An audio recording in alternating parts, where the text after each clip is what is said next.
the Pocket Watch Podcast. I'm Zach Cruz. Nobody. No Jake. No guest. It's the Lone Rangers today, guys. We're solo dolo today, guys. So it's just us two. So we, as you guys already seen the video, but if you're on the audio side, then you probably didn't know until we jumped in. But yeah, it's just gonna be us two. We're gonna be coming in with you guys. We decided to switch some things up and kind of do an episode without a guest because we haven't given you one without a guest for a little bit of time. So and we had scheduling issues. I tell you what, we did. Some of these big shows like have schedulers and stuff like that. I totally fucking understand why. Yeah, because it's a headache and a half. Like we were supposed to do a podcast Wednesday. This something happened. Friday. Something happened. Then we were busy as shit Saturday because it's my man's birthday. Yes, sir. Where's the applause at? Not that one. Right here. It's my man's birthday. Y'all go hit Zach up. Today's actually his birthday. Yeah. This drops Monday, so yesterday was his birthday. Yeah. We had a nice little weekend. But yeah, then we get into it. Sunday, we're like, all right, we got to record something. That's the cons of putting out weekly content, bro. Like, this shit is not... And like one of the downsides, we usually stay 1 week ahead, is what we've been doing.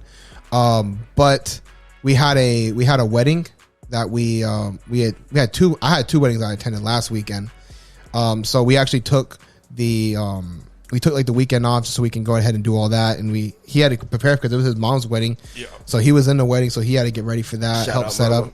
Yeah. So shout out Lisa, congratulations, Jim and Lisa. I do want to shout out Jennifer and Kuna. Congratulations on your guys' marriage as well. But yeah, so we had to attend that, so we took last week off. So we felt about we're no longer a week ahead, so that's why we're putting this one in. We're doing a quick flip, man, because right now tomorrow. Right now it's Sunday at 3:05. Yeah, and we gonna have this bit uploaded by Monday 1 a.m. So stay tuned for that in the morning. That's what we do for y'all, man, because we want to make sure like on my birthday too. Yeah, I'm gonna be flipping this video on my birthday for you guys. Yeah. So that right there just shows you guys what type of love we got for That's y'all. what they don't tell you. Like, hey, let's start a podcast. This is a fun little hobby. This is cool, man. We got good content, and then it's like, yo, let's do it weekly. We got to show them that we could produce. And then it's like, no birthday days, no. How many times, man? Shout out to our family, our girlfriends, my fiance. Like, thank you for all y'all, because we sacrifice, man. Like, I can't tell you how many times somebody's had to say, "Oh no, he's doing the podcast. Oh no, he's doing the podcast." But hey, man, we trying, bro. We working for this, so. Yeah, and at that, I'm happy for it. I love this shit. And at that, I wanted to congratulate us because, as you guys probably see, this is episode 51. 51, y'all. So just put that in perspective. We've dropped weekly for you guys for 51 weeks. We have not missed a week. We have not been late. Nothing. We've always dropped every Monday for you guys. So that right there is a huge accomplishment to us. I'm excited for that. I'm proud of that. Not many people say that they can be 51 weeks consistent. Yeah. And so next week. Statistics said 10 episodes and you start running out of ideas. So I forgot what the exact analytics were, but they said that majority of podcasts stop after 10 episodes. You know what?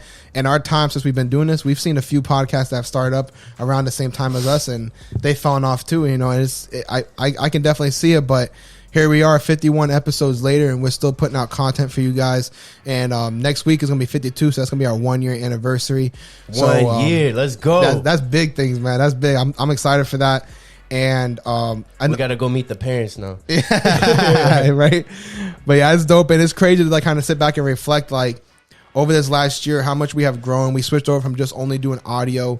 We switched over to doing visuals for you guys. We upgraded our visual equipment, upgraded audio equipment. Shoot, I had to learn how to do visual because I do all the editing. So that I had to learn how to even do the video, everything like that. Different cameras. We got everything. I think we pride ourselves in how we did it ourselves. Yeah, it's absolutely. We had a lot of options, especially when we first started out, where we were like, "Damn, this looks a lot better. This looks a lot better. This looks." But should we pay somebody? Should we do this? Should we do that? And it's good and it's a great option, but everybody that could help us, it was too expensive, and we're like, yo, we just put this money together and get our own. Think about if we were paying $200 per episode, 50 episodes later. Yeah, there were some options like that, and it seemed great at the time because we had this little table, we had freaking bunk bed and shit like that. But yeah, like if you're new to the channel or if you're new to following us or whatever, check out our YouTube or Spotify and go down to some of the YouTube mainly for the early episodes, because by the time we got videos on Spotify, we were kind of good. But no, I'm opposite. Because on YouTube we had videos, but we didn't start doing videos until We're episode like 20 something, episode 30. Yeah. So if you 20 is when we had Paul on. Yeah. And we had the back of his head the whole episode. Yeah, so that's when we started visuals, and you can see from 20, man, the big difference better, bro. In lighting, environment, condition, quality, audio quality, and every aspect. You know, we've been upgrading for you guys. So, and a really cool thing, shout out to Zach for like pushing it. But the videos on Spotify is fucking dope, because there's not a lot of podcasts that I see now that have videos on Spotify. Yeah, and that's just an added bonus, man. Every time I kind of mention I mentioned scheduling at the beginning of this episode, but we got some really cool guests coming for you guys. And every time I kind of talk to one of the guests and they kind of mention this and that Spotify, I'm like, yeah, no, we got the video on that too. And they're like, oh shit, damn, that's crazy, because like really just bigger podcasts have that. I don't know why they let us have it, but we got it. Yeah, we got lucky. And that, to kind of stem off what he's saying, like achievement wise, man, like it's been dope. We've had a good journey, you know. We just got started, you know, and one thing I love is that we pride ourselves in staying like original and staying to ourselves, because there's a lot of times that people have told us, and there's a lot of times we've had options to kind of like stem out and kind of like do things outside of who we are and what we do that could have maybe propelled us a little bit faster to like maybe like more views or maybe like a little bit more relevancy and stuff like that. But we've always been big on like trying to stay true to who we are and what we bring to the table, and trying to be consistent for you guys. And what's super dope is like that after that Lindo episode, I don't know if y'all know, but like he was trying to get us to like pay for certain mentorships and stuff, which I like the mentorships. One day, maybe at some point, we will find a nice little niche where it would, because that goes into the topic today, like knowledge is power. But he was trying to charge us for some stupid shit, and like I'm proud of us because we kind of talked about it. And we're like, damn, because we really care about this shit. We really want to get the reach, you know. But at the same time, it's like we're trying to. Is that the market we care about? The like this and that. Yeah. And look, man, like, I mean, it was like 10 episodes later, but then we had the biggest episode we ever had with that 9-4 CEO guy. And it's like, that's off us. That's off the strength of us. You know what I mean? And that's a reoccurring guest that we're going to always have and stuff. But I like to what you're saying, like we're doing it our way. And so far we're seeing we're progressing, and like we're continuously every single week we're seeing more numbers. Every single week we're growing, and it's dope. I mean, it's dope. I want to shout out to the Block 105 family for listening to us, guys. Like we appreciate you guys. So if you guys don't know, if you listen to us weekly, you probably do know. But if you guys don't know, we are in a radio station, the Block 105. They're based out of Jersey, right? Yeah. So based out of Jersey, so that's dope. We got invited for the Spotify video, which very, very few podcasts are on that Spotify video, like he mentioned. So that's definitely a lot of achievements for us. And I just like to see that we're continually growing. We only getting better, man. Like everything, we already got stuff scheduled past our 1 year episode. So it's like, man, we're on year 2 here coming now. Like everything we're planning, and it's getting better and better. It's good stuff, bro. Thanks for everybody that listens to us. If you're new, man, subscribe right now, follow right now, keep up with us right now, because I promise it's only getting better. It's gonna keep going. It's gonna keep going for sure. And our guests are gonna keep going. We're gonna keep getting different guests and keep switching up things. And this year we're probably going to come back and have some reoccurring guests and reoccurring topics to kind of touch base on. Oh, we got something for a big 52 episode. Yeah. And there might be a giveaway. We might do a live and a giveaway, so stay tuned for that, because we got to give out. We got to give back. We got to do something for that episode, because I know we did something like that for episode 20, and the execution on that won't even compare to the execution on this 52. It's gonna be dope. We're definitely going to have like a little celebration next week, so you guys are definitely want to stay tuned for that. We're going to have some fun, and next episode is gonna be more so for like fun and stuff like that. We're gonna kind of like celebrate for what we are and stuff like that. Yeah. So, but I just want to kind of skim over what we went through for the last year, and I want to thank you guys for being through it with us, being here, supporting us continuously.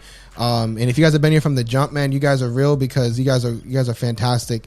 And without you guys, we couldn't have done anything. So 100%, man. That shit keeps me going. I like, even because we big thing that we did when we did multiple platforms, it kind of like spread out those that listen and watch. But I feel like overall we've been gaining more because of that. Absolutely. It was like one of those things like you take a little bit of an L for the meantime, but in the long run it helps you in the long run, you know. But yeah, and if you guys are just now listening, make sure you guys like, follow, subscribe if you guys haven't already. If you guys have been listening to us for 50 episodes and you guys haven't liked, you guys haven't followed, and you guys haven't subscribed to all of our pages. No, but seriously though, go show us some love, man. Go show us some love on YouTube, so that we're trying to get to 1,000 on YouTube because once we get to 1,000 subscribers on YouTube, opens up a lot of doors. Yeah, that opens up doors for us. So go ahead on YouTube, show us some love, like, follow, subscribe. Even if you don't listen to us on YouTube, I want you guys to go ahead and pause it. Go head over to YouTube and fast, search Pocket Watch Podcast. Go ahead and go give us a subscribe and stuff like that. And I do want to say thank you guys for the continuous support. And I think that's pretty much it, that we can start getting jumped into it. Yeah, let's get into it. So today's topic, and I also like too, just saying, I've been checking a couple of these other podcasts on, and I like that we got a little bit of a niche, you know. And naturally, we're gonna have a niche just because accountant, entrepreneur, realtor, or whatever. But like, even when we get guests on that are like TikTokers or something, like I feel like we pull that shit out of them a little bit, like the business side of it. And I like that we can't help it. Like we can't help that this is our niche, you know, because there's some other ones that I look up to that have been doing it about as long as us, and I'm like, damn, like that's the standard right now, you know. But I do realize like they kind of talk about a lot of current events, like they kind of talk about as if they were a famous person, you know what I mean? Which it's doing better than us right now, which is great, good for them. But I think I like how we provide value elsewhere, because we're not famous, we ain't shit, we don't know a lot about nothing, but we do know certain things that we do, or we have the mindset that we have, and it just kind of projects off into our niche, or you know, which so. Topic this week, this episode, I kind of, for a couple reasons, a couple things that's happened in my life, and then there's like a relevant topic that we could get into, but like how knowledge is power, right? Knowledge is power, right? But I wanted to get into a couple things because there's good examples that proves, then shows how knowledge is power and why you should care about certain things or just gain the knowledge just cause. One big thing, what was this?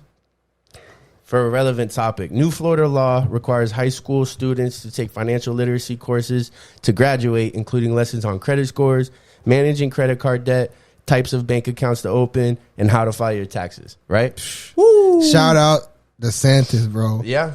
That's big. That's something big, and like that's something I've always stressed about. Like, and I think Florida just recently, I think they were voting it for it. I don't know if it actually got passed, but they were voting to get rid of Common Core in Florida, which is huge, man. That's like a big thing. What is Common Core? Like reading? No, so Common Core is basically that like everybody is taught at the exact same pace and the exact same setting, and the reality of it is that some people learn faster, and some places tend to advance faster. 100%. So like the Common Core standard is that everybody is taught at the same pace, taught the same thing, and now there's a lot of arguments back and forth. So it's like one of the biggest arguments for it, which I can definitely see, is the thing that like wealthier areas, like neighborhoods for that. Yeah, they tend to say that the wealthier areas tend to get better education and they get more advanced education, and the poorer areas get less education and they get less quality. So that's the argument. I can see that. Yeah, so that's the big argument. That's one of the reasons why Common Core got put in place to begin with, at least to my knowledge.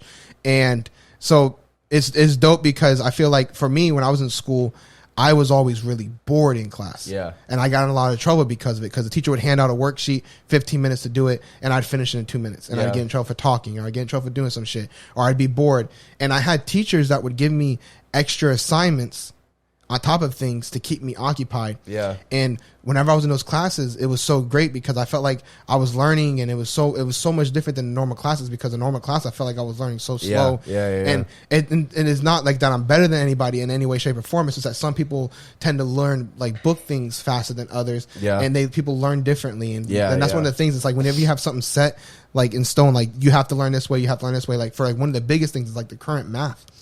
Like I have a younger brother. He's 12 years old, and he's learning math in school. And I'm like, what? Like, why are you learning this way? And I show him another way. And he's like, oh, that's so much easier. I understand that better. Yeah. But he gets in trouble for doing it that way. Yeah, because it's not like, how it was taught. And that's because of Common Core. It's like if he gets the same answer, and if this way works better for him. Especially with math. Exactly. Yeah, math is the biggest thing. And like, it's the new way might click better with other people. Yeah. And then the way that I was taught, or other methods might be better for other people. Yeah. So and I think that's like one of the biggest downfalls is that and that's one thing I love about, I don't know if you know, but like Tesla started like a university thing, like a schooling. Yeah. And that's one thing I love about it is because the kids learn at their own pace and they learn how they want to learn. And the thing is the end result. And I think that's so huge because everybody learns differently. Everybody excels in different things. Elon's big on like he doesn't like the current education. Absolutely. And I think there should be a hybrid because I do agree that like I don't think it's fair if people in like lower class neighborhoods, if they tend to fall behind. I don't think that's fair. I think that they should be given more resources to try to help them be able to do it. But I think that the biggest thing is, absolutely. I think that's definitely a big thing is paying for teachers. Because if you have lower pay, why are the good teachers going to want to go to the lower paid areas? They're going to want to go to the more paid areas. So but I definitely a little bit of that though is like. No matter what, nothing's ever going to be perfect. Especially when you talk about like public education, you know what I mean? Because at the end of the day, reality is like in a lot of those nicer neighborhoods, there's a lot more teachers that are willing to go teach there, and maybe you get you have a bigger bunch, so now you have the cream of the crop to kind of choose from versus like some of these I don't know what the school name is for it, but like the schools that are like not good, you know, like we went to those schools, like low class yeah, like where their grades are really low and bad, you know, everybody's acting up. You're gonna get. Yeah, we went to an F school. So for the record, for everybody to know that's here, we went to an F school. Yeah. When we went to Haines City High School. Well, you went to Liberty. I went to Haines City High School, and that was an F school. Dundee, I think, was a D school when we went there. Dundee was. So like we grew up in some of those worst schools. You know what I mean? But the thing is you only get certain teachers that are willing to deal with that. You know what I mean? So then now you got that. They'll take anybody and everybody at that point versus like the nicer schools, and there's just kind of no way around that. Like. I don't ever envy these people that make big decisions for this big masses and stuff like that. So hard. But this is a good one. The financial literacy and stuff like that requirement, because it's like, hey, no matter what your quality of education is, you have to pass these set of courses. Yeah. And this is going to help you no matter what, especially in the underprivileged like schools and stuff like that. And one thing to kind of stem off of that is that the learning methods that we have right now, I don't know when they were created. You know what I mean? I'm sure they adjusted, but like the actual courses that are required for us to take for that, it's like you said, it's being outdated. Technology's taken over. There needs to be more technologically advanced classes. I'm not saying you have to become a computer programmer by the time you graduate high school, but you should be able to like learn basic things in regards to like technology. And finance is so huge because there's been so much changes to finances, and there's so many different things that I feel like we should be taught. In regards to finances, a lot of people come out of school, and I talk to people on a daily basis. They don't understand credit. They don't understand. One of the biggest things is people don't understand compounding interest and the interest rates, just anything. I talk to people all the time. Like for example, if you guys don't know, I do close real estate. And when I sit down with people, I close real estate transactions. I close real estate transactions, and I go over the documents and I guide them through the documents. And on those documents, there's something called a closing disclosure. And usually on page 4 or 5, usually around page 5 is usually what it is.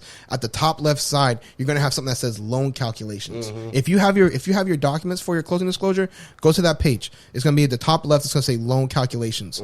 The first number is going to be like the worst case scenario. So if you take the loan for the whole life of loan, never make a penny extra payment, that's how much you're gonna pay total for the loan, for interest, fees, for your principal, everything. And that's a high level nitty gritty one. Yeah. But at the very least, that's why I like this law being passed. At the very least, like take out like some of those extra courses that don't mean shit. There's people I remember when I was in high school, we were taking PE class twice or something like that. Yeah. Like that doesn't happen if you have an extra set of courses to kind of pass. And if it benefits you that much, dude, I took a typing class twice in high school, and that shit benefited me like crazy. You know, because I just got like feeling for the keyboard and stuff like that. And guess what? If you're gonna go work any type of desk job or something, that's just gonna help you. Absolutely. Even if you don't, being able to type well, this is like an even bigger step with these types of courses, because it's like you said, if you could give, because public education is public education. They're trying to get the worst person educated enough to go out into the world. You know? Here's a statistic for you. The average millionaire does not make more than $100,000 annually.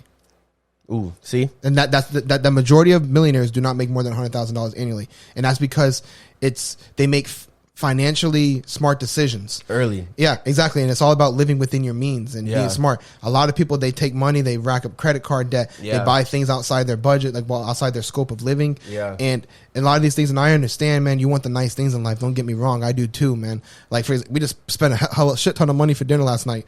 But like, it's about like living within your means. It's like being smart and buying what you can afford and using money that you do have and knowing how to leverage money that you don't have, because that's like a big thing. A lot of people, they want to like, oh, I can get loans and I can do all these things and I can leverage the money, but when they get the money, they don't even leverage the money. They just take the money and they blow it on stupid things. And even if it's high school and you're not really paying attention to half the shit you're taking anyways, that's fine, because if one little thing sticks, for instance, you don't have to know all this shit. Like, I don't have to know. You know way more than me about closing real estate transactions and how all the interest rates and stuff goes into it. But and I'm lucky, because I think those that are good at it right now, it's from like family members, it's from like a dad or a circle of friends or something, stumbling upon a book where they get a little bit more financially literate.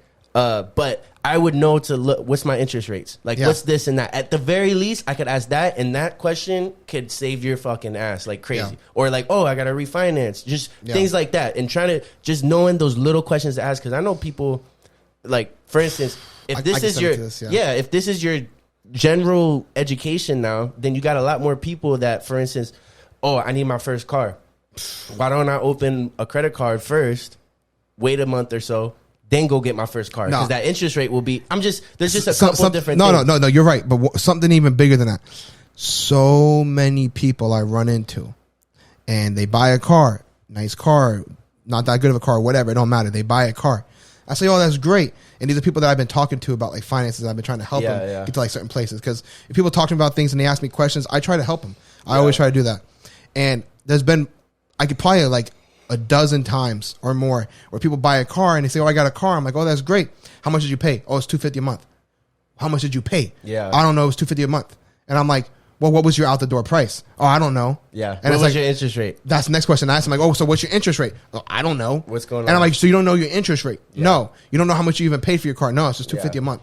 And then I'm like, well, find out what your interest rate is. They come back, oh, my interest rate is 15%. Yeah. What the fuck? What are you doing? Don't. And it's not even about like you still could buy a car with these questions. It's just they know if they could fuck you or not by the amount of questions you ask. And sometimes even still, like people get at a 14% interest rate, and they have the credit to get a 3, 4, 5, 6% interest rate, but they don't know, and they don't ask questions, and they don't dabble into it, and they just say, "Oh, $250 a month. I'm signing a 10-year car loan at freaking 14%." Like, come on, bro. Like, there's certain things you go about in life that you will not know shit about. Like, for instance, when I go to the mechanic, like, I know you're gonna fuck me. I don't know what you're saying. I'll bend over right now. It is what it is. Just use some lube, please. But exactly, use a little lube. I know you guys got the Jiffy shit here, but at the very least, it's a good example, because to like lower those amount of interactions is way better. And it's the same thing. Like, I hate going to the mechanic because of that, right? But I don't hate going into other situations because I have a little knowledge. So it's like, if you know at least a little bit about how to fix a car, then when they're like, oh, we got to do this and that, you'll be like, wait a second, you don't have to do none of that. I told you to do this. Like, it gives you power. Like, knowledge is power in that, but that's big. I think it's going to be great too, because some people, a big thing for me, like, if you get this general knowledge in, then shit starts to click on like, the early money you get, the better, right? Absolutely. And oh my God, the people that are most well off right now is because they were doing good money moves back in their 20s and stuff. Yeah. And if you don't have that knowledge, like, then you're screwing yourself, and that's money you will never get back. You know what I mean? And I feel like I'm lucky because I like, my parents never really talked a lot of finance with me and stuff, but like my courses that I went through, if I did accounting and finance stuff, they drilled it in your head, like 401k, all this stuff. That, look, how much you think if you put this in, what is that going to turn out to? Like, all those things. And I'm like, damn, like, those would have been perfect classes for me to take at first, because I would have made I made good decisions, but you could always make better decisions. And that exponentially, like, if you're screwing yourself now and it takes 2 years to dig yourself out of a hole, you just wasted those 2 years versus putting yourself in a good situation and just building off of that. Now when you're in your late 20s, you're like, ooh, this and that. Yeah. Early 30s, mid 30s, you're doing bigger things than you ever could done instead of digging yourself out of a hole. So I wanted to go over something with you guys. I learned this back because when I was about 20 or 21, something around that ballpark, I read The Total Money Makeover by Dave Ramsey. And I know Dave Ramsey's principles are super, super, super, super controversial. And I follow a hybrid method of Dave's principles. And I think a lot of Dave's principles are for people who do not have self-control. It's for like, if you want to follow it to the key. That's the rehab. Yeah, definitely. Yeah, that's perfect way to say it. It's rehab when you don't have self-control of your finances. But once you learn how to control your finances and everything like that, if you know how to leverage for that, you can go off a different end. But anyways, one of the things I learned when I was going through his stuff is like the importance of like IRAs, which is like an individual retirement account, which basically means that, so a lot of people focus on 401ks, which are fantastic options. If your company offers great 401k plans, definitely take advantage of that, max it out if you can. But a lot of people rely on like Social Security and all these different things to like, for like retirement. And if you rely on Social Security for retirement, you're gonna be screwed. You're going to be screwed. Like no ifs, ands, or buts. You're going to be screwed. But I wanted to break down some numbers for you guys just quickly. Okay. So let's say you're 20 years old. Let's say you're 21 years old, right? The average person retires is 67. Let's just say 65 because I think that's the legal age, right? Mm-hmm. So we'll say that. Let's say you have $0 currently, $0 so far saved, right? And we're starting at 21 years old, right? Let's say that you contribute $300 a month on average. For like, well, let's just say $300 a month is what you can contribute from the time that you're 21 to the time that you're 65, right? We'll say $300 per month. All right. And then let's say your annual return, the average annual return is about 12% more or less, right? That's over the last 30 years. Let's just say 10%, right? Which is a generous calculation. That means for $300 a month, you can have saved $2.843 million when you retire. When you retire, and your contributions, this is the amount of money that you put in. This is the amount of money that you have given into this IRA is only $158,400. So $158,400 turns into $2.843 million. Right? In the IRA, you don't need to work full time. There's no requirements. And it's a tax deduction. Yeah, it's a tax deduction. You can max, I think it's $6,000 a year annually. And if you can do $500 a month, fuck. Like, but like I want to show you how important time is what you're saying. So this is from the age of 21 to 65. That's 2.8. Let's say 2.84 million, right? 2.84 million. Now let's say 5 years later, 26. So you're going from 2.84 million to 1.7 million. Yeah. 5 years. 2.84 million. 2.8 million. 2.8 starting at million. 26 instead of 21. 2.8 million. Yeah. To 1.7 million. That's compound interest. You're losing $1.1 million in 5 years. The earlier you start, the better, because you can't. That's save $300 a month, and I know that when you're 21, $300 a month it can be a lot. I understand that, but what you don't realize is that you waiting 5 years for this is going to cost you over $1 million at $300 a month. And what's that if you would have put it into the savings? That's like $3,600 a year. For 40 years? It's literally $3,600 You're not even at, what is that, $3,600 a year for 40 years? What's that math? Well, so if you're at 21, it would be 44 years. 44 years. What is $3,600 a year times 44 years? I just want to say. It was $158,400. So that's your contribution. So that's a good point onto why and, not. Why is stop saving so much and maybe do that instead? Yeah, but see also like that to kind of sum up what he was saying. The contributions for the 1.7 is 140. So you're spending literally $18,000 less, and you're losing $1.1 million. Yeah, 5 years. Yeah, this is 5 years. Go start an IRA right now. Yeah, but this is a good example, and that's shit that like needs to be talked about to like kids. Because not everybody's going to go do a finance or accounting major. Not everybody's going to start a business and have to learn that shit and stuff like that. And then, like, those are just things that the general person should know. Yeah. And then it's a tax deduction, too. It's a tax write-off for you. Yeah. It helps you out at the end of the year. IRA is a tax write-off. Yeah. And there's people, so there's that, right? So it's like just knowing that you're going to have a good retirement and stuff like that. Because $2.8 million is a lot of money, but it's also not that much money if you're trying to live for another 20, 30 years. Well, shit. I mean, if you think about it, if you do 20 years, that's $50,000 a year, roughly. 2.8 million. I could be wrong about that math. I think it's like 30,000 a year. But either way, it's a lot of money, but it's not. Like, just to understand what it might take to retire, like the amount of money you need to retire, man. Like, there's a lot of people living with their kids because $2.8 million for 20 years is $140,000 annually. There you go. Beautiful. That's fucking amazing. That's a good life right there. Yeah, exactly. Yeah, man. So and that would put you from 65 to 85, and if you live longer than that, then hell, man, you have a great life, bro. You're doing good. And if you don't have hospital bills or something, which is something that you probably will have. And also another thing too is is it's not. There's a lot better other ways to do that, but I'm not going to get into it because that's like really really deep and nitty gritty into it. We're not trying to bore everybody. No, yeah, exactly. But another good thing about the IRA is that you can also borrow against your IRA. Yeah. And you can basically like repay yourself at the IRA, even though there can be penalties for that. But it's like an option. There's options for it. So it's not like once you throw that money in there, it's gone forever. Ideally, you don't ever want to touch that money. But I'm just saying, like, worst comes to worst, you have the ability to touch the money. You will get penalties for it. But there's other ways to go around it. But that's like getting really deep on topic. But that's why this is a good topic. Knowledge is power, because that just goes to that. Like, I'm.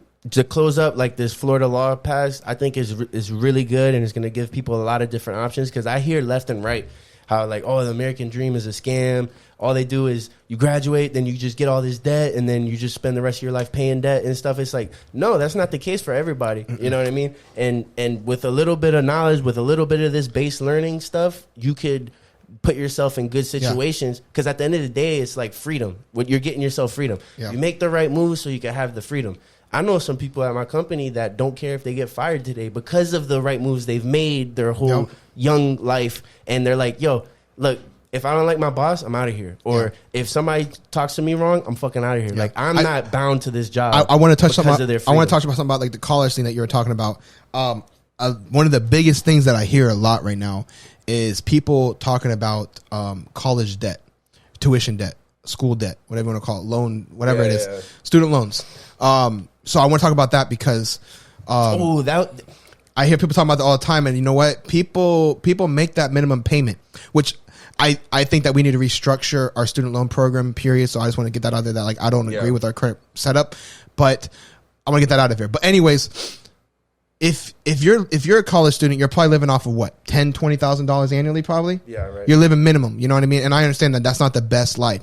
But if you go to school and you rack up $50,000, but when you graduate college, you're making $70,000, live one more year how you have been living and pay that fucking loan off in 1 year. And people are like, but I've been working so hard. I want to buy that car. I want to buy that house. I want to do this. I understand, bro, but you got to sacrifice. Shit, break that up in 2 years. So instead of, I understand that you want to go, go get a nicer house instead of sleeping in a dorm. Go get a little bit of a house. But if you have a $50,000 loan, split that up, $25,000 annually. I know you're going to have interest that adds on, but the problem is that people are taking 10 to 20 years to pay these loans off. And that's when the compounding interest eats you alive. The opposite way. Yeah, exactly. Versus you can take that money and cash flow the fuck out of that and get it knocked off in a year, 2 years, 3 years, maybe even 4 years. It's better than doing it than waiting a long time. A lot of people get these loans, and I understand you want to spend that money, but just sacrifice for a year, sacrifice for a couple years. Don't. Easier said than done, but it's 100% valid. Absolutely, but this is what, if you're taught, a lot of people don't understand that though. No, so, and to reel it back in, it's crazy. So, like, it's super great that they're implementing this law, because back, like, when I remember a specific day I was in high school, and it was my senior year, and I was considering a couple different colleges, this and that, and everybody was kind of talking about, senior year, like, what are you gonna do, where are you going, this and that. And I remember like the stigma there was on going to a community college, right? Yeah, where it shouldn't be. Like, if you have these financial literacy bases, it's like, yo, fam, I should be going to a community college. At least for your A. I don't even know what the hell I'm gonna do. I don't know what I want to do. Why would I go spend $30,000 a year or $10,000 a year on something where you go to Valencia, I could get paid to go to school. You know what I mean? And I remember specifically a kid asking our teacher, like, yeah, but I can't afford that, because she was trying to. In her defense, she was trying to show us, like, dream big, like, you could go to any school you want, this and that, right? But he was like, yeah, but I can't afford to go to UF or all those big schools. And she was like, just take out a loan, which is not wrong. But at the same time, it's like, you got to watch what you say, because there's a lot of people, if you have that kind of base knowledge, now when you're getting ready to go to school, you could execute that way. Like, okay, am I going to be a kid that's going to be super, like, into the school and this and that? If that's the case, like, because I got a buddy that went freshman year, and he should have went freshman year because he was getting into the clubs. He was doing everything. So then his junior, senior year, he was working it. He was set up right. Those kids, yes, that makes total sense. Or, like, Bright Futures or whatever, like the savings things that they got. Not talking about you. I'm talking about kids like me, where I was like, I'm not really sure what I want to do. I think I want to be a teacher, which is not going to make a lot of money. Should I go straight to a big university? Whatever. And you could kind of go, because I'm a big proponent in not getting our debt paid for. Why? Because I didn't live in a dorm and do all this and rack up a bunch of loans. I did community college. Most of my debt is from that one semester I did for football in Kansas, and it's because it was out of state, all this shit, right? And maybe I look at that a little different. Probably not, because I want to play football. But, like, most of my debt is from that, because when I came back, it was community college, until I couldn't take a course left. And then once I went to UCF, it was like a timer. And I remember, like, okay, time starts now. I got to get the fuck out of here because this is expensive. And most people don't go about it that way. And everybody should. I don't care what your major is, especially if your major is something that's not going to make you a lot of money. Like if you're history or something like that, if you're going to be a teacher, like you need to do this the most efficient way you possibly can. Go follow your dream, do your thing, but you need to do this efficiently so you're not sitting on 50 grand debt and you're only making 30, 40 grand a year. You know what I mean? Like those are big things. And I remember that teacher saying that, and I like that shit has always stuck with me, where I was just like, damn, like that's. But to go from that mindset in the schools to something like this law that's getting passed is like, that's going to change a lot of things. Which I'm not, we're not saying that loans are bad, because I'm about to start in August or so. I'm going to start going for my pilot's license, and I'm going to be taking on a pretty hefty amount of student loan debt from that, because it's going to cost me about $120,000 in total for me to go through my whole full thing. And I'm going to cash flow as much as I can and everything like that. But to say that, like, I'm not going against loans, but the thing is that after I graduate, I'm going to be eating ramen and eating like shit. I'm not going to be going extravagant for the first couple of years until I knock that off. And that's the whole point, is to get that shit knocked out ASAP, and you make your sacrifices for a little bit longer so you can enjoy your money even more later on. Yeah, because really the key is to go about it strategically. Like, I'm going to go in and get 40 grand debt right now. Yeah. And even Christine, like, she's talked to me like, yo, you think this is worth it? You're already doing all right? Like, this and this and that. I'm like, no, this gets me, and that's another thing is, but like, this gets me a big bump immediately for no fucking reason, but to show them a piece of paper. And you're young, so you have time to be able to milk that investment. And especially when you're young, and we're going to go into that with this knowledge is power, like with negotiating and stuff like that, because every time you get a bump as you're young, right? Like, it compounds. That's money that you would have never made. Like, you're constantly trying to catch yourself in the future, if this makes sense, right? Like, if I go to school or whatever and I get this instant 10, 15 grand bump, that's something that I would have never done. And I'm constantly never going to reach that same peak. Like, you just change the trajectory of your life. And that's something you're always going to be bouncing from, is that new number. You know what I mean? And that's why it's big. That's why knowledge is power, because it's like, I'm going to take this 40 grand debt, but I'm going to get this instant bump, and I'm immediately changing my trajectory, where old crews, if he didn't do it, is constantly going to be trying to fight for that. Does either way, where you might make more money or the other, but that's life. You can't control those things. So to kind of sum up what you're saying, exactly, kind of like following in line. So like I said, I'm planning on going in the aviation industry, and usually the last few years, or like the last 10 years or so of your aviation industry, of your career, you're maxed out pretty much. And maxed out pay for like these airline pilots is around $500,000 annually. That's what the pay is maxed out. On, bro. So they say there's like a lot of controversy about whether you should go and cash flow, because you can cash flow it slowly, but it takes you about 4 years to do, 2.5 years, unless you have a shit ton of money saved up. But it takes you a long time. Yeah. And a lot of people come back and fight, and they say like, oh, I'm not going to get $100,000 in debt for it. I'm just going to cash flow. It's going to take me 4 years instead of doing it in 12 to 18 months. Yeah. But a lot of people say, well, why would you do that? Oh, because I don't want to pay $100,000. Okay, well, this is this. It's going to take you 4 years, but if you knocked it out in a year, then you just lost $1.5 million on the top of your top of your retirement. What are you talking about? Well, because you just lost 3 years in the industry, and once you hit your top level, you're making about $500,000, and that's 3 extra years you could have made $500,000. So I totally agree, man. And if you don't take anything from this, like all we're really trying to say, because we're bringing our personal examples into this, but all we're really trying to say is try to gain some of this knowledge, because you're not going to school anymore, most likely. You're not in high school anymore, so those kids are going to have something on you. But go into these decisions strategically and weigh the pros and cons, and the more knowledge you have about this stuff a little bit lets you weigh those pros and cons a little more accurately. Because even finishing high school and considering going to school, period, having this knowledge can help you, because it's like, all right, I don't want to do anything that these majors are like showing me, or like these futures are projected. Cool. So now I'm going to go into this warehouse job, and I'm going to make good money instantly. Oh, I can do a 401k now because I'm a full-time employee. I could always do an IRA.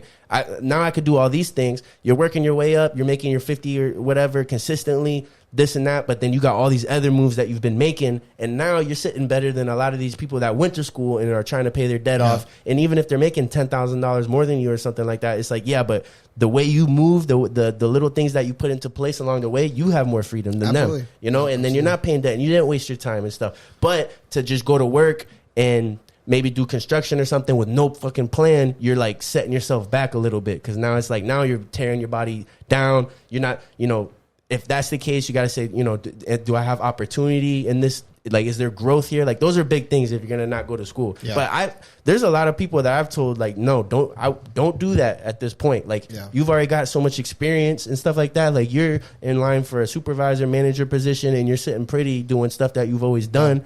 And as long as you make good money moves, you're gonna be okay. Like, you're gonna be super comfortable. You know what I mean? But on top of that, to kind of get back to the what we were talking about with the every increase you can get is something big. Like, to fight for your worth always is huge, and no shit, right? But that's something that stuck with me, especially at a young age. Because even with your example with the IRA, where it's like you waited 5 years and you missed out on 1.8 million, right? That's that you. If you kind of understand compound interest, you could kind of understand how that works. But in another angle, in another way, is every negotiation you have to get a certain dollar, or every opportunity you get to fight for your worth, it's worth fighting for. And some people like me, like, I'm non-confrontational, so I feel shady in those situations. I always kind of feel a little like sick in those situations, but I know certain things that push me through that is, if I get this, if I could just juice this moment as much as I can, that's something that I would have always been fighting for and trying to get moving forward. You know what I mean? Like, if I put myself 10, 15 grand up now, like, that's always something that you're gonna have to try to chase if you would have never made that decision. You know what I mean? And especially in the corporate world, like in business and stuff, like, that's always your number to move from. You know, if you go to a different company or something like that. So there's, what is it worth fighting for that? Like, I'm not going to taint this relation, and sometimes that's true, but I'm not going to taint my relationship for $3,000 or a $4,000 raise. But it's like, but if you don't do that, it compounds on how much you could have made this whole time.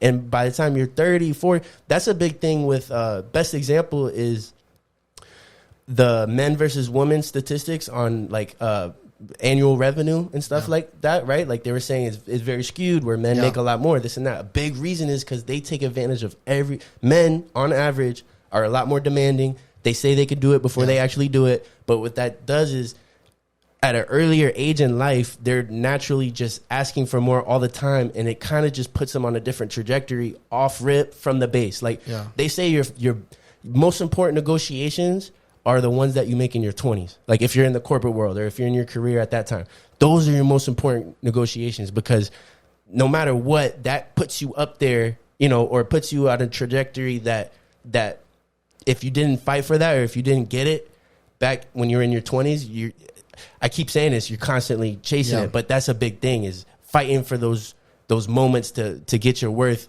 as soon as possible, because the earlier you could get that, the more you have to grow, the longer you're sitting on that $3-5 grand every year. It's like every year, that's 15 grand in 3 years. That's 20 grand in 4 years. And that's outside of the other raises that you're negotiating. But if you think of them in chunks, like, all right, a year ago I negotiated for this. That's sitting with me every year, times with amount of years that I wouldn't have tried that. You know what I mean? Or put myself out there. That's true, It's 100%. It literally compounds on you, for real. It compounds on you. It's every year. Don't take any other negotiations you take. Take that one and just say, oh, I just got myself that little bump. Times 2, times 3, times 4, times 5 years. That's where you helped yourself. You know what I mean? And, like, it's just because Mateo kind of messaged us where he's going through something in his career where he's feeling like I'm taking on some risk because I'm trying to do some big career moves, where he's probably talking about tainting some relationships maybe, or maybe losing some security. Like, I'm gonna take this job for money, but the security ain't there, which is valid variables to kind of consider. But if you don't do that and you're 25, like, where else are you gonna go? That's by the time you're in your 30s, you just made that decision big for yourself. Like that's a lot of money that you are now. When you got kids in the factor, yeah, bro. When you got kids and everything like that. Things definitely change when you got kids in the picture. You got a family to try to worry about feeding. And Yeah, that, you know? I just like because I've had a couple of those conversations over the years, and I always felt sick about it, especially when I was considering going to a different company. I felt real sick about it. Yeah. But man, when I look back and I'm just like, dude, I would have, because I was just a kid out of college, especially kids fresh out of college, fight for your worth. Like, understand you ain't worth shit. You got to work your ass off. But whenever it's time to fight for your worth, know what your leverage is and fight for it. Because when you're 25, those 5 years right there, or even 21, 23 coming right out of school, all those little arguments you get right there determines how much money you're going to make for the rest of your life. 100%. Tenfold. Absolutely. And one of the reasons why we're focusing a lot on the younger side too is not only because it kind of sets you up for where you're at, but that's like where a lot of our listeners and demographic is. We have a lot of people that are under the age of 30 that listen to us. Mm-hmm. Usually our main listeners are 24 to 30 years old. So that's one of the reasons why we're focusing on this too. But it's definitely early. It's definitely beneficial. In fact, like it's really important to start when you're young. But if you're over your 20s, is the best time to start was yesterday. Yeah. You know what I mean? So get going now, and if you haven't started when you're in your 20s, don't knock yourself. Just figure out what you can do to keep pushing yourself and get further where you're at. Because it's important. Like you said, every year you wait, it's just compounding on you. Yeah, and knowledge is power, man. Because I know people. Jacob's one of them. Where when he was going through his little career switch, his security was because of his outside investing and stuff like that, right? Like, yeah, do your IRAs, do this and that. And I know a couple people at work too that aren't. Like, they're cool. I'm cool with my 50, 60 a year. Like, I know I could clock in, clock out. But what's keeping me going a little bit and giving me this extra security is this investments that I'm doing while I'm at work and stuff like that. And it's true, bro. Like, it's giving them different types of freedom. And they're not really worried like, oh, I'm at a dead-end job or nothing. No, I'm at a dead-end job here. And then I know how to, like, gain some knowledge and work my way in this other route. It takes time. It takes work. Yeah. But it's big. Another big thing I want to talk about within the realm of knowledge is power, and it's kind of like some things I've been seeing the past couple of weeks or so, but we have had people, right? So I'm talking about fighting for your worth, right? I've seen people go and fight for their worth for a lot of different variables. There's the remote factor, there's the money factor, there's the you want to, like, sometimes it takes getting in a new position and stuff like that, whatever the case is. But I remember thinking when I was going through college or whatever, like, a lot of my electives were business courses, and a lot of those business courses were like negotiation classes and stuff like that. And I remember thinking, like, this is kind of dumb. Like, this is, I mean, it's cool, whatever, but boy, do I realize these days how big and important that is. I urge you guys, and I urge myself too, as much as possible, try to listen to some of those seminars, try to listen to some of those courses. If you have the opportunity to take a course, do it. Because there's also a book called Sell or Be Sold. Yeah, that's good. And that's a go. I forgot about that one. I think it could be by Grant Cardone. I'm not remember who it's by. Do that. Read that. Yeah, there's books called Sell or Be Sold. That's a really good one. It kind of tells you like how to like read situations and how to negotiate. Yeah. And it mainly like focuses on like how to sell people. But if you can, negotiation is selling. It's selling your point. It's selling what you want, and it's trying to like validating like where you're at. So if you can have those skills, it can definitely help you. And it's important because how I talked about trying to squeeze every little juice out of those opportunities to fight for your value when that time comes. It also takes knowing how to do that a little bit, right? Because I've seen over the years or whatever, and the ones that are doing good at it, I don't even know about it because they're getting their money, they're quiet, execution, and I feel like I'm one of those people that I did well in my negotiating things where in my mind I thought this was second nature, you know what I mean? But it's like, no, it's not second nature for everybody. It is something that you have to kind of learn about and understand, especially if you're not good at communicating.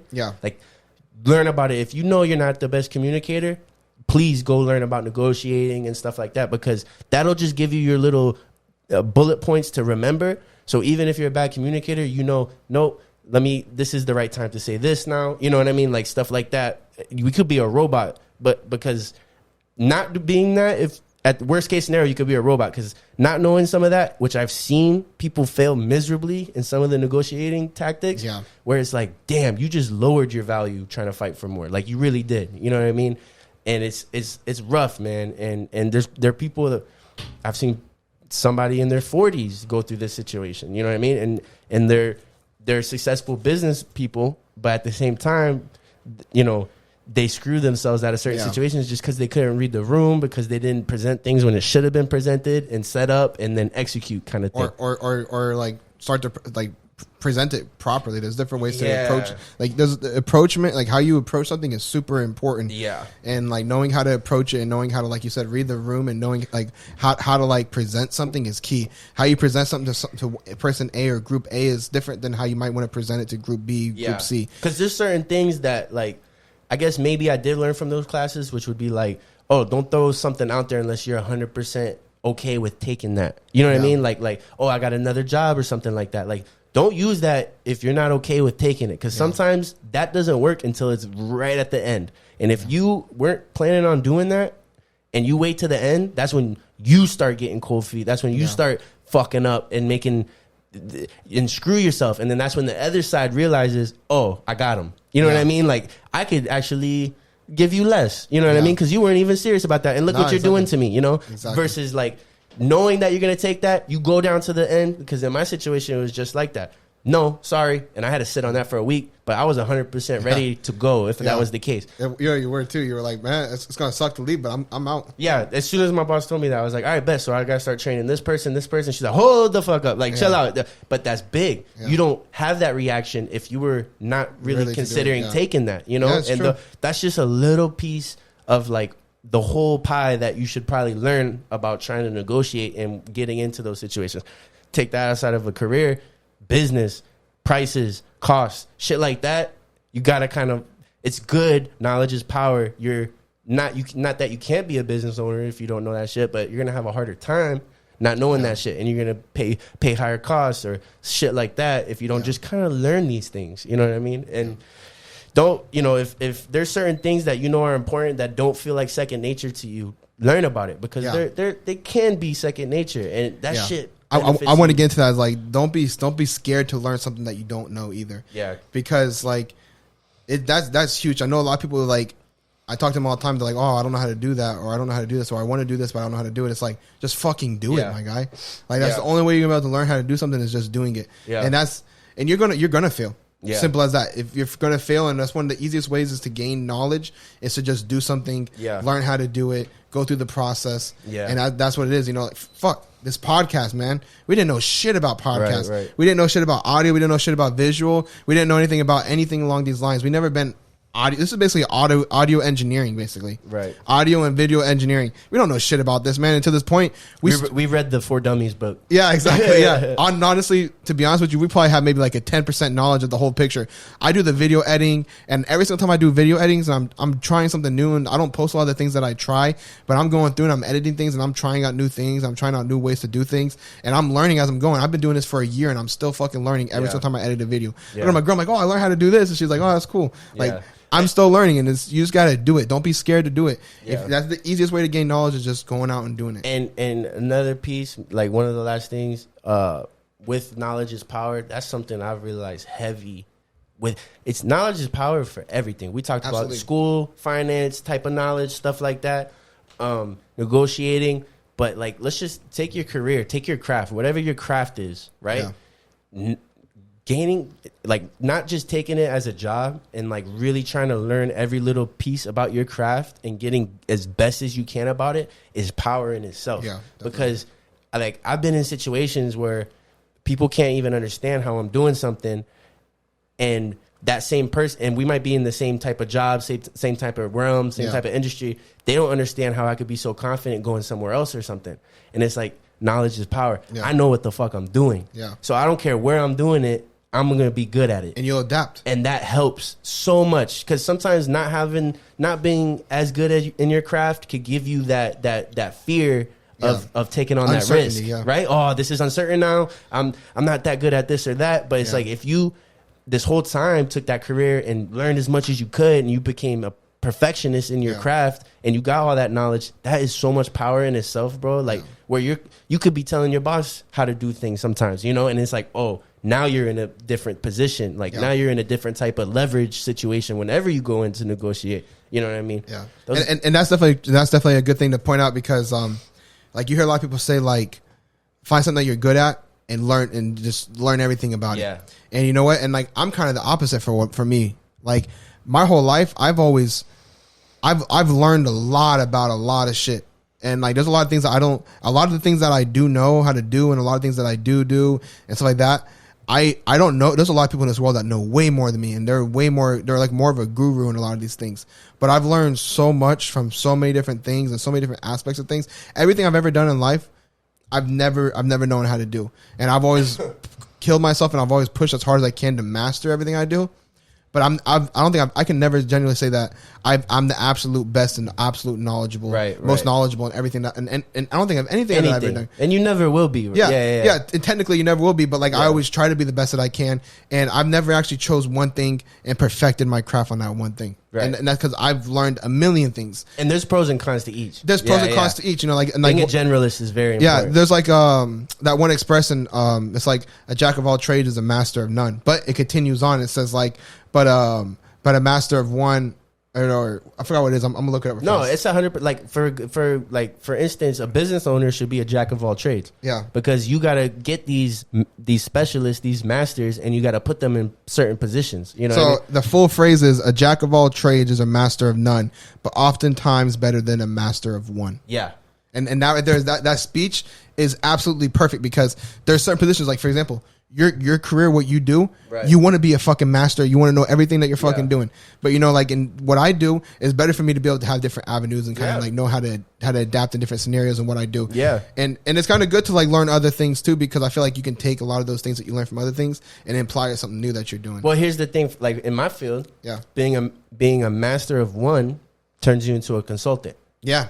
Being a jack of all trades opens you up to director of operations or CFO or something like that. So it applies to everything. It 100% does. Because I remember when I went through my interview process, that was very much a master of one type of job. Absolutely. And I realized very quickly, well, I could do this and this and that. Yeah. And they're like, but like we need this type of consultant. Like that's great that you could do that and stuff, but like we need this. You know what I mean? Yep. And it's true. And that's something different people are built for different things. Exactly. And what I was trying to get at with that is that one or the other is great. Yeah. If you're one or the other, you're not wrong, because both people are needed and both people are valued. It's just that you have different scenarios, and you got what I was trying to stem back to that is that you got to realize, like if you're in the corporate industry, you got to realize what the position offers and realize if that's what that's what the avenue of the person that you are. Because I feel everybody falls in one of those two categories, and neither or is right, because the jack of all trades may reach out to the master to teach him how to teach him. Yeah. And that's how it is. And that's kind of where you fall into. You low-key just had an accent right there. Yeah, jack of all trades.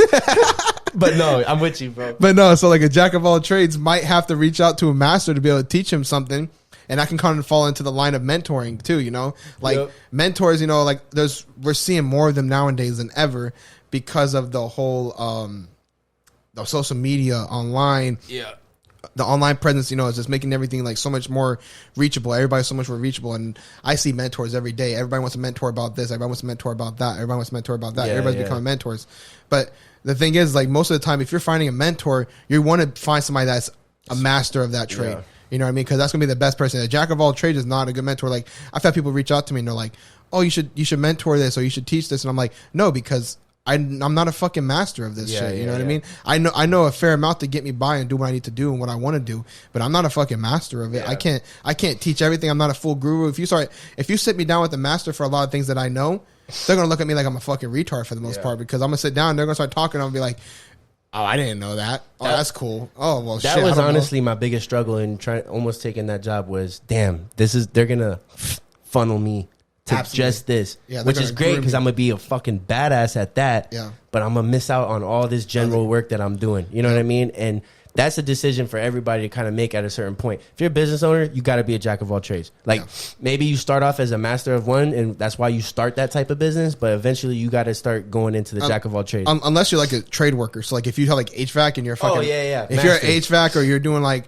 if you're like doing like framing or some shit, that's complete. That's but if you want to run the business, you got to kind of learn about the taxes and stuff like that. You know what I mean? I'm with you though, but like that's absolutely true. There is a become an accountant and shit. That basically there's or pay. You know what I mean? But then you could lower your costs if you start to kind of dabble in a couple other things. But yeah, man, that's it, bro. That's perfect. Knowledge is power. I think we that was 59 minutes solid. That's good. I think that was an important one For me, I had a couple topics just because of like recent experiences, and Zach ran right with it. That was perfect. That was good. But yeah, we do appreciate you guys. Thank you guys for tuning in for another week. If you guys are listening down, if you guys are listening to the end, make sure you guys follow, subscribe, like, share it.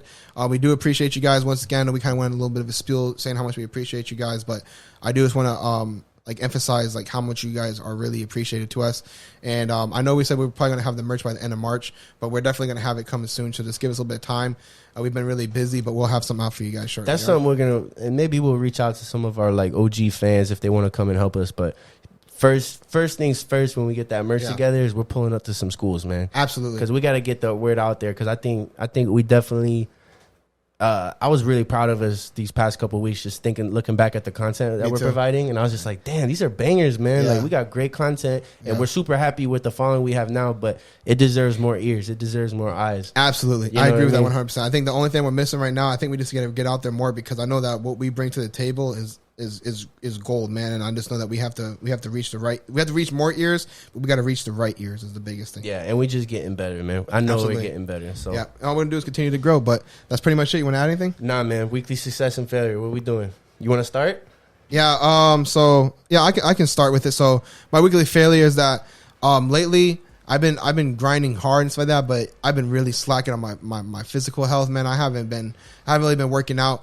And I had stopped working out for a while now, which I'm like, okay, you know what? I'm justifying it because, like, okay, I'm working out really hard. I'm working really hard. I'm focused, but I was eating clean. Mm-hmm. But these last couple of weeks, man, I haven't really been eating that clean. I've been eating out. I haven't been eating clean like that. So that's definitely like my failure. I don't want to just say for this week. I want to say for like the last couple months is that like I've been kind of like on a decline for that. And I really got to make sure that I'm in top shape because I'm starting like I'm going to start doing all my pilot stuff, and I have to get a first class medical like exam pass, which I should be fine for. Mm-hmm. But in my career that I'm going to, is really vital that I stay healthy. Yeah. Because like for example, if you're a pilot, you can't have diabetes, and diabetes runs in my family. Strict requirements. Yeah, they're like super strict. If you're diabetic, my career's gone. Mm-hmm. I become diabetic. So I gotta like make sure that like I keep myself in good health. And I got to make sure all my stuff is in good order because I'm going to be doing my first class medical here shortly, and I got to make sure I'm in tip top shape, and then that's something that's good. I know little motivator. Yeah, exactly. I know I have a couple more years until like I want to get to like to the point where like I really just want to like really want to get to, and that's when like I'll be able to have the time that I want to be able to like focus on more things like for myself personally. But like for me, I just gotta get my head down, but I can't let myself slack off too much, you know what I mean? I got to make sure I create some type of sustainability during that time. Yeah. My weekly success, man. I feel like I have so much success these last this last week or so because this weekly success, you know, we haven't recorded for 2 weeks technically. So, but I want to say my weekly success is that I love my ability to adapt, man, because like these last couple weeks I've been doing a lot of things that I have never done in my life. In terms of like creativity wise for that, and if you know me, I'm not really much of a creative person. Mm-hmm. I'm really blunt and not really creative, but I've actually been kind of like proud of myself for what I've been doing, you know, in terms of like we shot a wedding. Yeah. So like that was something new for me. Killed that shit too, bro. Yeah, we shot a wedding, so I was actually surprised with like the quality that I put out. You know, we've actually like locked in with like a fitness company that does clothing stuff like that, and I just did some prototyping for them, but I also kind of went above and beyond and kind of did some extra stuff for them. And I'm proud of myself for my creativity. So that's definitely my doing some different things. Yeah, doing different things, you know, and like I love the fact that like whenever I do something, I always put my all into everything that I do, and I love that. You know what I mean? So like that's definitely my success. I want to say. Hell yeah, bro. For me, failure kind of along the lines of Zach. Like, man, and this will be the last time I know I said that already, but like I was getting back into working out like I was, and literally like just today I went for my jog and I couldn't finish my jog, not because of like breathing or nothing, but my knee was sore. But you could also be banged up because we were on jet skis yesterday. Yeah, but and like, we were flying across the lake yesterday, and it was messing with me a little bit. Okay. And this is my good knee, so I had surgery on one knee. So the first thing I did was look at like, nope, this is like my good knee. And it literally, I had to stop, and I like finished the jog like a penguin a little bit. Like, yeah, like I was like waddling. Yeah, like when I try to extend out, it hurt, and it made me think, bro, because like I have a lot of coworkers or have had a lot of coworkers over time that are in their 30s or whatever, and they always got something like, man, my back, man, like this, this is starting to mess with me. Like it's out of nowhere, just starting to ache and hurt, right? And it's always something people say, yeah, as you get older, you're gonna start feeling these things. But a little bit of it, because there's a lot of older people that have always been active that don't feel none of that. Yeah. And it's that. Like I've been inactive for a long period of time. Like I've been working out here and there, but nothing like I used to. And mainly it's just I need to get active at least 4 or 5 days a week. Just be active, because it builds up. And next thing you know, your knees sore and you're not jogging the same way. People might take that as like, oh, I got to stop. You know what I mean? It's like, no, you got to go. Harder. You got to go harder. You got to build these muscles a little better, because your body's starting to break down a little bit. Yeah. So that was a failure for me. I was like, damn, like it was a moment for me where I was like, I've never not finished this jog. Like I've always nonstop. Yeah. And yesterday I almost stopped because it was sore. Today it hurt, and I was like, oh, hell no. Like I got to stay active. I got to get into this, because I'm not going to be like that. Like I need to stay, I want to, the more active you are, the better your life ends up being when you're older and stuff like that. Yeah, I agree with that 100%. And it's also big about what you eat too. Yeah. Oh it's my god, really, really big. And that's like one thing for me is like if I'm not working out consistently, I have to be eating right. And that's like something I'm big with. And like I haven't been working out and I haven't been eating right. And like that's something I'm like, fuck, bro. I got to do one or the other. Like if I'm not eating right, I got to at least be hitting the gym and running. Double blow. Yeah, you know what I mean? I don't want to fall behind on both. You know what I mean? Man. And that's something like that's one of the reasons why I feel this, because like I've been eating like shit. I've been eating out. I've just been so busy. Like I don't have time to cook. My girl's so busy. Like she's like on the final last hoorah for her program. And it's like right now it's just like so much crunch time for us. I'm trying to like work as much as I can so I can get as much little bit of extra change aside for when I start my pilot stuff and everything like that, because I'm not gonna be able to work like I'm supposed to. So I'm just trying to like we're pushing hard. We're both pushing hard right now. So it's tough. For me too, like I've been busy too, and that's been kind of my excuse. But at the same time, I've been thinking about it. I'm like, I've been more busy before, and exercising was my release. Yeah, I need to get back to that, because like I'm getting ready to start school again and stuff like that, and it's like I know that's my release. I know that's like, let me wake up early, let me get my jogging, like a little slight workout, and then I go about my day, because that was like my release. Or after I do a lot of homework or something, and I need to get back to that, because I know there's a couple of people I've talked to, and it's the same way for them. It's like if I start feeling like overwhelmed and I start feeling this way, I ask myself, have I worked out? Like, have I done this? Working out is definitely, it helps me mentally, physically, emotionally. It helps me sustain me in every way. But like, and like I always say, like if you say you don't have time to work out, you're pretty much lying. But like right now, man, I'm getting like 6 hours of sleep. Yeah, man. Like right now, it's like I don't think I've ever been so crunch time in my life, man. Like right now, it's like I'm working, and then after I finish working something else, I'm working something else, and then once I finish working something else, I'm working something else, and like I'm working until like 12 o'clock, 1 o'clock in the morning every single day, and I'm just hustling. I'm waking up early, doing what I got to do, going to sleep late, doing what I got to do, and like I said, right now for the next couple months to like mid May. It's gonna be extra. It's gonna be like super crunch time, and then I can kind of relax a little bit after mid May. Yeah, and then August is gonna be crunch time all over again. Yeah, for me, and I remember even in those times, it's like I was 30 minutes or something is better than 30 minutes. That's what I'm saying. Absolutely. Like, and that's something I'm gonna start doing. I'm gonna try to like. I'm gonna start 15-minute jog. Fuck it. That's it. Take a shower. Yeah. What I have been doing like for the last few days, I started taking my dog for like longer walks. Yeah, that helps. I've been going for like long walks, so I can at least say like, hey, like I at least did something. Active. Because because like I've been slacking heavy. I gotta I want to go start doing like small little gym sessions at least or something like that, because 100%, it's getting to the point where it's like, bro, if I'm not eating right, sure, that's just bad. Yeah, but now we're just rambling on. And it's success for me to close it out. I was kind of reflecting this past week, and I was thinking, because my mom just got married, right? So she's changing her last name to Boykin and stuff. But I was thinking, I was like, man, like the Madero name, like my last name, right? And I was just thinking about it, because all my my dad's side of the family, they had a terrible childhood, and it's a lot of the reason why he is how he is. We kind of talked about that in the trauma episode, but go check it out if you guys haven't listened yet. Hell yeah, it's a dope episode. That was a good one. We got deep on that. But but I was just thinking about it. I was like, damn, bro, like, and now I'm like getting married and stuff, and I'm gonna have kids here, that sooner or later. And I was just thinking, I was like, the things I'm doing right now, like the career moves that I'm trying to make.